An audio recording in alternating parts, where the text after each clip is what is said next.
Hello students, today we are going to learn about future continuous tense. विद्यार्थी मित्रांनो, आज आपण अपूर्ण भविष्यकाळ याविषयी माहिती जाणून घेऊया. म्हणजे व्यवहारामध्ये फ्युचर कंटिन्युअस टेन्सचा वापर कशा प्रकारे केला जातो हे आज आपण जाणून घेऊया. First of all, what is future continuous tense? We use the future continuous tense to talk about actions which will be in progress at a time in the future. म्हणजेच काय? भविष्य काळात एखादी क्रिया अपूर्ण परंतु चालू स्थितीत असेल अशा क्रियेच्या काळाला अपूर्ण भविष्य काळ म्हणतात. बघा, या ठिकाणी आपल्याला फ्युचर कंटिन्युअस टेन्स कशा प्रकारे व्यवहारात वापरायचा आहे ही माहिती जाणून घेत आहोत आपण.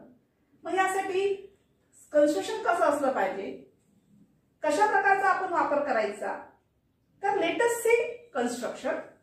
Subject plus shall be oblique will be plus V1 ing plus object.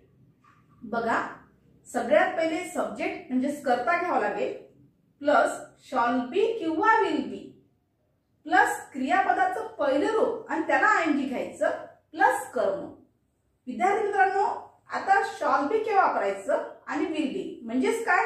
When do you use shawl be oblique will बी म्हणजे शॉल बी किंवा विल बीचा वापर केव्हा करणार आपण? तर when the subject I and we use in front of only shall B.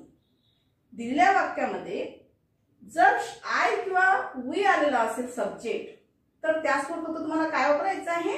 Shawl बी घ्यावा लागेल. आणि except of I and we म्हणजेच आय अँड वी सोडून अदरचे प्रोनाउन्स आहे such as he, she, it, they, you या समोर तुम्हाला विल बी यूज करावा लागणार आहे, विल बीचा वापर करावा लागणार आहे.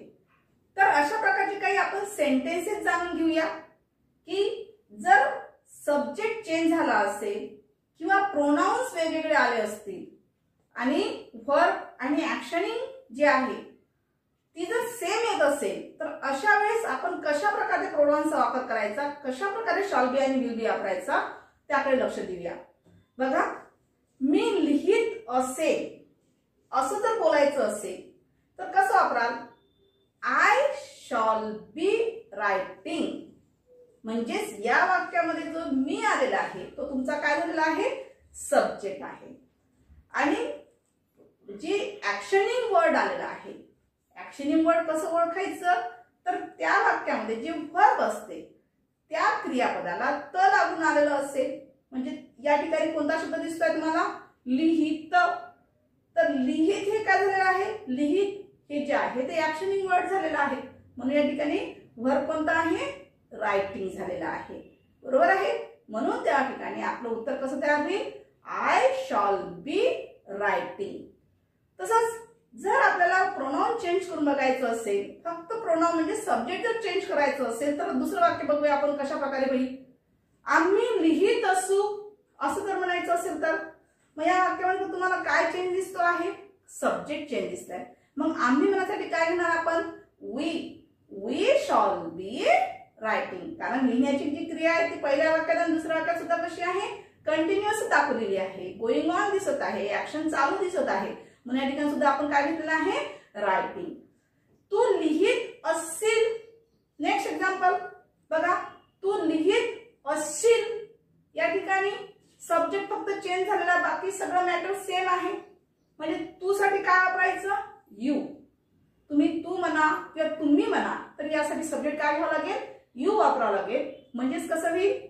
You will be writing.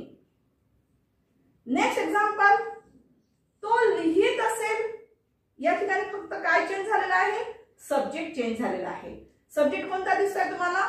तो. मग तो साठी काय वापरावं लागेल? ही. म्हणजेच कसं होईल? He will be writing. Next example, ती लिहित असेल. या ठिकाणी सुद्धा वाक्यामध्ये तुम्हाला काय चेंज दिसते आहे? फक्त सब्जेक्ट चेंज दिसतो आहे. बाकी जे रेस्ट ऑफ सेंटेन्स दिसते आहे, वर्ब जे दिसते आहे ते वर्ब सुद्धा कसं दिसते आहे, सेम दिसते आहे. तर अशा वेळेस कसं होईल बघा, she will be writing. Next example, ते लिहित असतील असं म्हणा किंवा त्या लिहित असतील. म्हणजे या वाक्यामध्ये तुम्हाला फक्त काय चेंज दिसते आहे, फक्त सब्जेक्ट चेंज असतो आहे. म्हणजे एकतर ते म्हणायचं असेल किंवा त्या म्हणायचं असेल तर त्यासाठी कोणत्या प्रकारचं प्रोनाउन यूज करायचं बघा. म्हणजे ते कसं होईल, दे विल बी रायटिंग. कारण ते किंवा त्या यासाठी आपण कोणतं प्रोनाउन यूज केलेलं आहे, कोणता सब्जेक्ट यूज केलेला आहे, दे यूज केलेलं आहे. बाकी जे रेस्ट ऑफ सेंटेन्स आहे, वर्ब आहे, ते सगळं वाक्यामध्ये कसं दिसतंय तुम्हाला, पहिल्या वाक्यासारखे सेम दिसत आहे. त्यामुळे आपण विल बी रायटिंग म्हणजे दिलेलं उत्तर कसं होईल, they will be writing.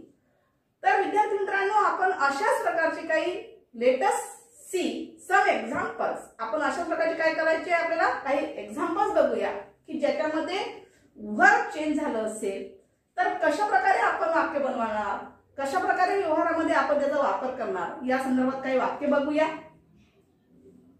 First example, मी खेळत असेल. आता या वाक्यामध्ये तुम्हाला काय दिसते आहे, मी हा सब्जेक्ट दिसतो आहे, ऍक्शनिंग वर्ड कोणता दिसतो आहे, खेळत. कारण खेळण्याची क्रिया चालू असणार आहे, खेळत. आणि एक टिपिकल लक्षात ठेवायचं, ज्यावेळेस कंटिन्युअस ऍक्शन असते किंवा कंटिन्युअस टेन्स असतो त्यावेळेला त्या वर्बला त शेवटी त लागून आलेला असतो. म्हणजे ते तुमचं काय झालेलं आहे, वर्ब झालेलं आहे. आणि असेल, असणार, असतील किंवा असेल या संदर्भात जर शेवटी वाक्याचा शब्दप्रयोग येत असेल तर अशा वेळेस ते वाक्य फ्युचर कंटिन्युअस टेन्स मधला आहे म्हणून लक्षात घ्यायचे विद्यार्थी मित्रांनो.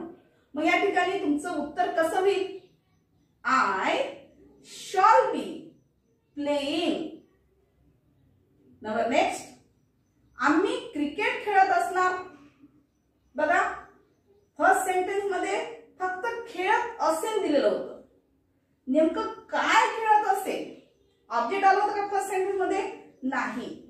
सेकंड सेंटेन्स मध्ये तुम्हाला आम्ही क्रिकेट खेळत असणार हे जे दिलेलं वाक्य याच्यामध्ये ऑब्जेक्ट दिसते आहे. म्हणजेच ऑब्जेक्ट कसं ओळखायचं, तर दिलेल्या वाक्यामध्ये जी वर्ब आहे त्या वर्बला व्हॉटने क्वेश्चन करायचा. म्हणजे व्हॉट प्ले, काय खेळत असणार आहे तुम्ही, तर व्हॉट प्ले, काय खेळणार आहे, व्हॉट प्लेइंग, तर आपण क्रिकेट खेळणार आहे. हे जे आहे तुमचं डायरेक्टली काय झालेलं आहे, ऑब्जेक्ट झालेलं आहे. तर फर्स्ट सेंटेन्स मध्ये तशा प्रकारे तुम्हाला काही दिसलेलं नव्हतं. म्हणजे पहिल्या वाक्यामध्ये आपण ऑब्जेक्टचा वापर केलेला नाहीये, सेकंड सेंटेन्स मध्ये ऑब्जेक्टचा वापर केलेला आहे. म्हणजेच दिलेलं वाक्य कसं आहे, आम्ही क्रिकेट खेळत असणार.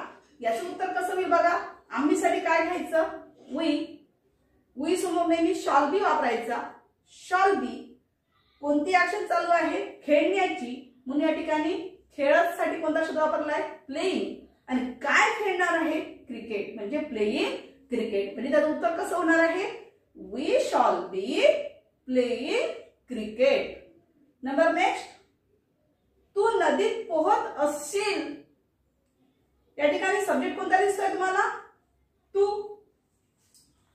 त्यानंतर ऍक्शनिंग वर्ड कोणता दिसतो आहे, पोहत.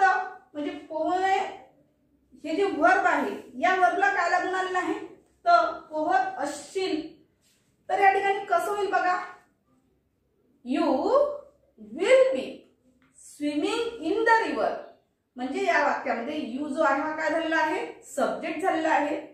यू समोर फ्युचर टेन्स मध्ये नेहमी विल वापरला जातो, म्हणून आपण या ठिकाणी विल बी घेतलेला आहे according to this construction, will be. त्यानंतर व्हर्बला आयएनजी लावायचं आहे, म्हणून या ठिकाणी व्हर्ब कोणता घेतलेला आहे, स्विम, आणि त्याला आयएनजी लावलं म्हणजे स्विमिंग.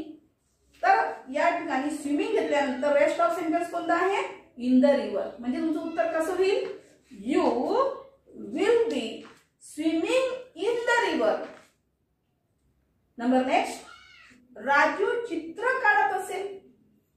या ठिकाणी दिलेल्या वाक्यात जो सब्जेक्ट आलेला आहे तो सब्जेक्ट काय दिसतोय तुम्हाला, राजू. पर्सनल नाउन आहे.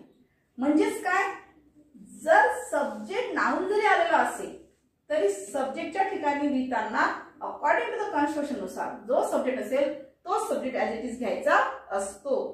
तर या ठिकाणी ऍक्शनिंग वर्ड कोणता दिसतो आहे? काढत, कारण त्या शब्दाला त लागून आलेला आहे, म्हणजे ते वर्ब झालेला आहे. काय काढत आहे? चित्र काढत असेल असं सांगत आहे. म्हणजे ऍक्शनिंग वर्ड काढत आहे म्हणजे तर या ठिकाणी ऑब्जेक्ट सुद्धा दिसते आहे. म्हणजे उत्तर कसं येईल बघा. Raju will be drawing a picture. म्हणजे दिलेल्या वाक्यात राजू हा सब्जेक्ट झालेला आहे. अकॉर्डिंग टू द कन्स्ट्रक्शन नुसार आपण काय केलेलं आहे, त्यासमोर विल बी घेतलेला आहे. आणि जे ऍक्शनिंग वर्ड आहे, ऍक्शनिंग वर्ड कोणता आहे? ड्रॉ. त्याला आपण आयएनजी लावलेला आहे, म्हणजे काय होईल? ड्रॉइंग. आणि त्यानंतर जे ऑब्जेक्ट आहे अ पिक्चर, ज्याला आपण रेस्ट ऑफ सेंटेन्स म्हणतो, ते ऑब्जेक्ट सुद्धा आपण त्या ठिकाणी घेतलेलं आहे. तर विद्यार्थी मित्रांनो, आज आपण फ्युचर कंटिन्युअस टेन्स कशा प्रकारे आपल्या डेली लाईफ मध्ये यूज करायचा याविषयी माहिती आपण जाणून घेतलेली आहे.